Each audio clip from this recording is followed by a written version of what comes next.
é um regime mentiroso que o Lula está usando para se reeleger. O Lula é inimigo do trabalho e da produção.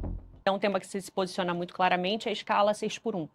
Fim da escala 6x1. Está avançando, chegou no Senado. A gente tem até agora uma publicação de um grande manifesto reunindo, você viu, entidades empresariais, representam 90% do PIB do país, colocando uma alternativa que é PEC 12 do trabalho flexível, contrária à escala 6x1, ao fim da escala 6x1, à escala 5x2.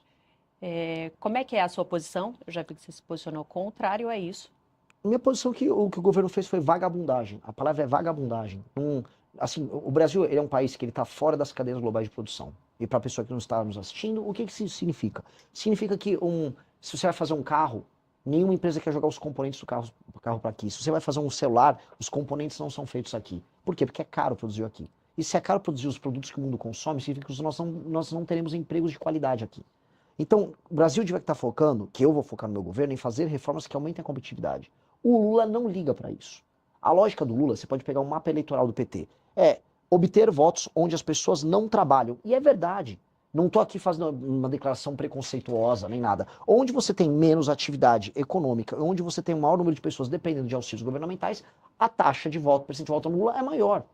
O Lula é inimigo do trabalho e da produção. Desculpa cair no clichê de xingar o Lula disso e daquilo. O Lula, a vida inteira dele foi lutar contra o trabalho. A vida inteira dele foi essa. E aí as pessoas vão perder. E eu tô avisando, nosso deputado Kim, tô avisando. Vocês estão caindo numa conversa mole. O brasileiro tá passando por um arroxo. Ou seja, nós passamos agora. Tá aumentando os juros, tá aumentando a inflação ao mesmo tempo. O dinheiro vai ficar mais caro, os produtos estão ficando mais caros, os serviços estão ficando mais caros, e o governo tá falando, e você vai trabalhar menos. Ora, se a nossa produtividade não aumenta, portanto, a quantidade de dinheiro que o brasileiro gera por hora de trabalho não aumenta, como é que ele faz para pagar essa conta? Ele tem que trabalhar mais. É por isso que, tá todo mundo. O cara tem às vezes um emprego 5x2 na semana e fim de semana faz Uber. A mulher dele, que às vezes cuidava dos filhos, tá tendo que fazer pudim, tá tendo que fazer bolo para vender. Tá todo mundo tendo que ralar para poder manter algum estilo de vida. A classe média tá sendo destruída. E a resposta do governo é: não, fica tranquilo, você vai trabalhar menos e vai ganhar mais. É mentira. É mentira, é um estelionato, é papo de vagabundo do Lula. E assim, qual foi a resposta da direita? Porque tem a direita, vai aquele Nicolas Ferreira, aquele patife Flávio Bolsonaro, volta com o governo. Volta com o governo. Que coisa imunda. Não tem coragem de se posicionar porque tem medo de perder voto. E aí nós nos posicionamos contrários porque o que o Brasil precisa é flexibilização nas leis trabalhistas. Que é exatamente essa PEC. Ela gera alguma flexibilização porque ela faz com que você pague por hora, mas aceitando que houve uma diminuição de jornada de 44 para 40 horas. Ok, diminui de 44 para 40 horas. Isso vai fazer com que o brasileiro tenha que trabalhar, vá trabalhar menos? Não! O brasileiro vai fazer bico por fora.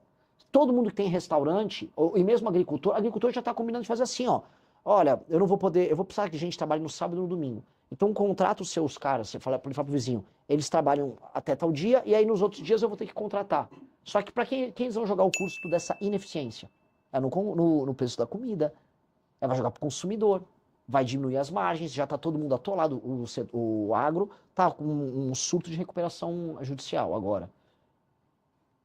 É isso que o governo propõe? Enquanto ele aumenta os custos de quem trabalha e produz, os juros estão aumentando, porque o governo não para de gastar mal, a inflação está subindo, a gente está indo para uma crise gigantesca. O Brasil, não entrou num colapso econômico lá naquela crise do governo Dilma, você lembra? 2014, 15, 16? Porque surgiu a uberização. Porque foi na mesma época que chegaram os aplicativos no Brasil, e aí todo mundo que perdeu o emprego pôde virar entregador ou pôde virar motorista de Uber. E aí milhões, porque pensa assim, são milhões de motoristas, milhões de entregadores. E o núcleo familiar dessas pessoas? Quantas dezenas de milhões de pessoas não foram salvas da pobreza extrema nos grandes centros urbanos por conta da chegada da tecnologia? Hoje, eles estão tentando, vamos dizer, sabotar até essa atividade. E hoje, como eles evitam que o Brasil consiga gerar empregos de qualidade, eles estão jogando todo mundo numa mega informalidade. Não vai dar para ter todo mundo fazendo Uber agora. Não vai dar para todo mundo virar entregador. Ou seja, eles estão ferrando a vida dos mais pobres. E eles são irresponsáveis. Então, a nossa opinião é bem clara. Nós temos que flexibilizar as leis trabalhistas. E é flexibilização pagando por hora, gerando concorrência nos sindicatos. Porque o que vai acontecer? Se você tem um sindicato A, B ou C de entregadores, e aí um sindicato ele tem uma estratégia mais eficiente para representar um conjunto de entregadores, ele pode fazer as negociações patronais. Estados Unidos tem isso, várias nações têm isso. Aqui não, você tem que ter um sindicato, que tem uma federação lá, uma dessas confederações sindicais, que controla ele, ela faz os negócios que ela faz com as grandes empresas dela, porque todo mundo sabe, elege os deputados que ela precisa eleger, especialmente pelo PT, e não liga para o resultado do sindicalismo dela. Veja só, eu não sou contra sindicatos, eu tô falando aqui, tem que ter mais sindicatos concorrendo entre si e, paralelamente, o trabalhador faz o contrato dele do jeito que ele quer fazer.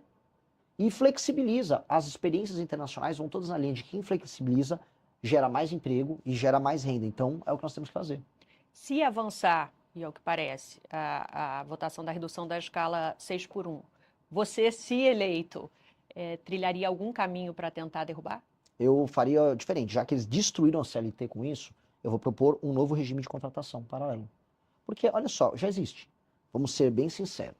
Todo mundo que está nos assistindo aqui, deve ter pessoas que são comerciários, gente que trabalha com serviço. Saiu nos últimos 15 anos de 700 mil para 17 milhões o número de pessoas que são PJ. O que é o PJ, além de um regime alternativo de contratação? Sim. Porque as pessoas não é um querem. grande empresário. Então, o que está acontecendo? Né? O cara que virou PJ, ele não virou um businessman. Ele está vendendo a força de trabalho dele, dando um cambalacho na CLT, que não funciona.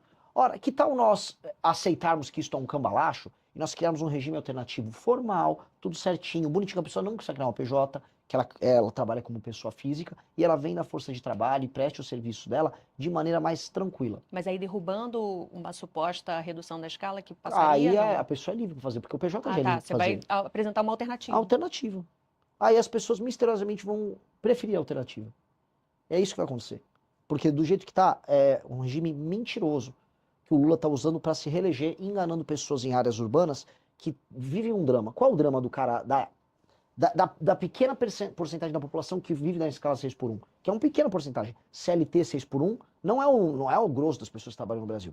Pois bem, é o cara que é um trabalhador urbano, que demora horas para sair de uma periferia e trabalhar numa região mais central e voltar. Esse cara gasta 2 horas, às vezes 3 horas, para ir e voltar do trabalho, todos os dias. Este cara não tem vida, ele está exaurido ao longo da semana. E ainda ele tem o trabalho no sábado. Pois bem, esse é o cara que no início se empolgou com o fim da escala 6x1. Ele está sendo enganado, estão mentindo para ele. Só que o governo nunca ofereceu para esse cara infraestrutura, sistema de incentivos para a instalação de empresas em regiões mais periféricas. Aí esse cara poderia gastar quer dizer, podia economizar essas horas que ele está no transporte, trabalhando mais perto de casa. Ele não consegue.